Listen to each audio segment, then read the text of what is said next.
Bonjour, je suis Meroli Mbéa. Je reviens vers vous au travers de cette première vidéo que je fais en cette année 2020. Et comme de coutume, d'habitude, je vous souhaite une excellente année 2021. Soyez en bonne santé, réussissez dans toutes vos entreprises, tous les objectifs que vous vous êtes fixés à court, à long et à moyen terme. Je vous souhaite, je nous souhaite d'avoir du succès dans tout ce que nous faisons, dans l'objectif d'aller de l'avant, dans l'objectif de revaloriser l'Afrique ainsi que les enfants d'Afrique. Voilà. Et ceux qui sont abonnés à ma chaîne, vous savez que l'objectif en même temps consiste à revaloriser la culture africaine, à revaloriser nos langues. Donc, je ne peux pas m'arrêter à vous souhaiter bonne année et meilleurs vœux en français sans pourtant le dire en Congo. Donc, en Congo, ça se dit Mvu Wampa Wambote. Mvu Wampa Wambote Mu Beno Babo. Voilà. Donc, comment est-ce qu'on dit meilleurs vœux dans ta langue? Si tu connais, le challenge consiste à le souhaiter aux personnes qui comprennent ta langue dans ta langue. Si tu ne sais pas, renseigne-toi. Voilà. On y va tout doucement, mais nous allons y arriver au final. Il n'y a pas de quoi qu'on n'y arrive pas. En 2021, nul n'est besoin de changer nos habitudes. L'habitude et l'objectif de cet instant motivation consiste à mettre en valeur la culture Congo à travers un proverbe. Parce que nos anciens, nos ancêtres, ceux qui nous ont précédés, avaient l'habitude de nous transmettre un enseignement à travers les proverbes. Et ce qui se dit dans un proverbe est vérifiable et valable dans toutes les circonstances. Quel que soit l'endroit où tu vas te retrouver, tu vas te retrouver que le principe qui sous-tend ce proverbe peut être appliqué dans tous les quatre coins du monde, partout où tu vas te trouver. Donc moi, je vais toujours partir d'un proverbe Congo parce que c'est le Congo qui est ma langue pour pouvoir discuter autour de ce sujet. Toi qui m'écoutes, tu viens de l'Afrique de l'Ouest, de l'Est, du Nord, du Sud, du Centre. Tu as aussi ta langue. Tu dois la valoriser. Quand je donne un proverbe au Congo, essaye de faire des recherches toi aussi, d'essayer de trouver s'il y a quelque chose de parallèle dans ta langue qui sous-tend la même idée, de mettre dans les commentaires et aussi de réfléchir autour. Je veux bien donner les proverbes dans les 126 langues du Cameroun, ou en Bambara, en Peul, en Swahili et tout. Mais non, je ne peux pas, je ne peux donner que ce que je connais et ce sur quoi surtout je m'engage à exceller. Donc la langue Congo, qui est ma langue parce que je suis une femme Congo. Donc, comme d'habitude, aujourd'hui, le proverbe, je vais le lire parce que, voilà, le proverbe Congo d'aujourd'hui, c'est Meso Mamonanga Kasi Kamasalanga Ako Ye Kamayunzi Kakako. Je répète, Meso Mona Mamonanga Kasi Kamasalanga Ako Ye Kamayunzi Kakako. Voilà, j'espère que j'ai fait des efforts dans la prononciation. Ça veut simplement dire que les yeux voient, mais ils ne travaillent pas et n'amassent pas. Vous voyez la richesse de ce proverbe? On peut commencer à en parler, à en débattre tellement des choses. Voilà, mais moi je veux me contenter sur un petit aspect. Ce proverbe est clair. Les yeux voient, mais ils ne travaillent pas et n'amassent pas. Ça veut simplement dire que ce n'est pas assez de regarder simplement les choses qui sont belles et tentantes. Il faut aussi travailler pour les avoir. Je vais commencer par vous montrer une vidéo que j'ai faite ce matin à mon lever en ouvrant ma fenêtre et on va discuter sur cette base.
Nombreux parmi nous de la diaspora, les images de cette vidéo, ça n'émeut personne.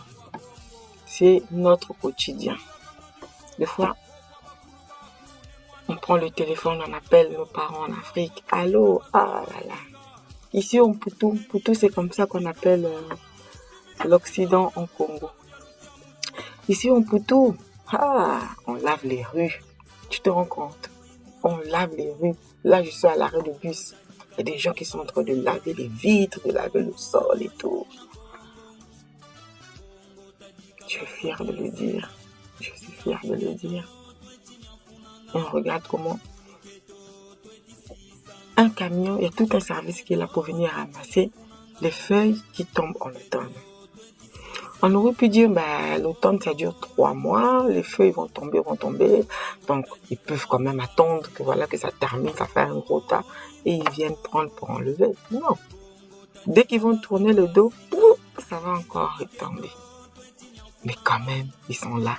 Ils viennent enlever pour maintenir un niveau de propreté. C'est joli, c'est bien. Nos yeux apprécient cela. De marcher sur des rues propres, de vivre dans des habitations où il n'y a pas des ordures ménagères qui s'amoncellent, qui puent, qui rentrent dans, qui nous rendent mal à l'aise, malades. Imagine, il y a des fois où, je ne sais pas si vous l'avez déjà vécu, les éboueurs grèvent, des fois 1 semaine, ils ne viennent pas prendre les ordures. Et que ça commence à s'amonceler autour des cages à ordures. Vous voyez surtout en été comment c'est désagréable. Ce que je veux dire en rapport avec le proverbe, il ne suffit pas de regarder les belles choses avec les yeux. Il faut travailler pour pouvoir les reproduire. Le message pour nous qui sommes à la diaspora, là, tant de belles choses que nous voyons. Tout n'est pas mauvais en Occident. On peut prendre une liste pour écrire 10 000 choses qui ne vont pas. Mais il y a des choses qui sont bien. Il y a des choses qui sont bien que nous pouvons simplement copier. Des modèles que nous pouvons simplement recopier et essayer d'adapter chez nous. Comme on dit, on n'a pas besoin d'inventer la roue. Les autres ont déjà mis en place des systèmes pour pouvoir vivre dans des environnements propres. D'aucuns vont me dire, oui, mais c'est les politiques, les mairies chez nous, ils sont corrompus, blablabla. D'accord. Mais entre nous, si on continue à juste reporter la faute aux autres, la faute aux autorités corrompues, la faute aux gens qui sont dans nos pays respectifs qui ne foutent rien, on ne va jamais y arriver. Donc rien que ça, Toi qui me regardes, qui a besoin d'hésiter d'investir en Afrique, aller faire l'agriculture, c'est bien, mais c'est pas donné à tout le monde. Ça par exemple, c'est quelque chose que tu peux chercher à mettre dans ton pays. Pas forcément à grande échelle en première vue, mais tu peux commencer petit. Tu peux commencer dans ton village à réfléchir à mettre en place un système pour pouvoir recycler les ordures ménagères. Tu réussis dans un petit coin, dans un petit espace où tu n'as pas de concurrence. Ça donne des preuves au fur et à mesure. Mais tu vas dans ton petit quartier. Chez nous, par exemple, au Congo, il y a des pousse-pousse. Les gens utilisent des pousse-pousse et ils passent devant chaque maison le matin. Les gens déposent leurs ordures devant la porte. Il y a un pousse-pousse qui est là, ils mettent les ordures dans le pousse-pousse et ils vont jeter. Le problème, c'est qu'ils vont pas jeter, ils vont encore trouver un autre coin dans la ville, ils vont aller jeter à l'air libre et là-bas le problème se reproduit. Toi qui es en Occident, tu as la possibilité d'étudier comment traiter les ordures ménagères, comment les recycler, de sorte que cette matière-là, après dernière, ça ne pose pas un problème sur l'écologie, que tu puisses pouvoir transformer ça en énergie ou pouvoir aller redistribuer ça auprès des maraîchers pour que ça donne quelque chose. Voilà, c'est une idée de business. C'est une idée de business. Et on n'a pas forcément besoin de grands moyens pour pouvoir le faire. Le gros camion qu'on a vu là, c'est sûr que ça coûte les yeux de la tête. La machine que le monsieur avait pour pulvériser les feuilles, on n'a pas besoin de ça chez nous. Mais on peut étudier un modèle. Tu peux t'asseoir, aller te renseigner sur Internet, aller voir ces personnes-là, aller voir comment que ça se passe ailleurs pour pouvoir adapter un système de traitement des objets, des ordures ménagères de bout en bout. Oui, parce qu'il y a vraiment un problème écologique qui se pose aussi derrière. Essayez de voir ce qu'on peut faire avec au niveau recyclage. Donc, voilà, ne regardons pas seulement les bonnes choses. Il y a 10 000 autres choses. Je reviendrai peut-être sur une autre vidéo pour continuer toujours à parler de ce proverbe. Pour aujourd'hui, je m'arrête sur l'aspect traitement des objets, des ordures ménagères en vue de pouvoir les recycler et de maintenir un environnement propre autour de nos habitations. Adapter les outils par rapport à nos environnements, adapter des outils par rapport à nos moyens pour pouvoir y arriver. Voilà. Si chacun de nous, partout où il se retrouve, met ce principe-là, ce proverbe que nos ancêtres nous ont laissé en tête, je pense que le changement va se faire voir. Moi, je fais dans mon arrondissement, dans mon quartier, même dans ma ruelle. On commence petit. Toi, demain, tu fais ça va changer. Ça va changer. N'attendons pas des gros moyens, n'attendons pas tout de l'État. Parce qu'il y a aussi un problème. Chez nous, l'État, c'est eux, quoi. C'est les ministres, c'est le président. Non. L'État, c'est chaque citoyen. Sensibilisons nos parents en Afrique. Voilà, petit à petit, nous devons y arriver.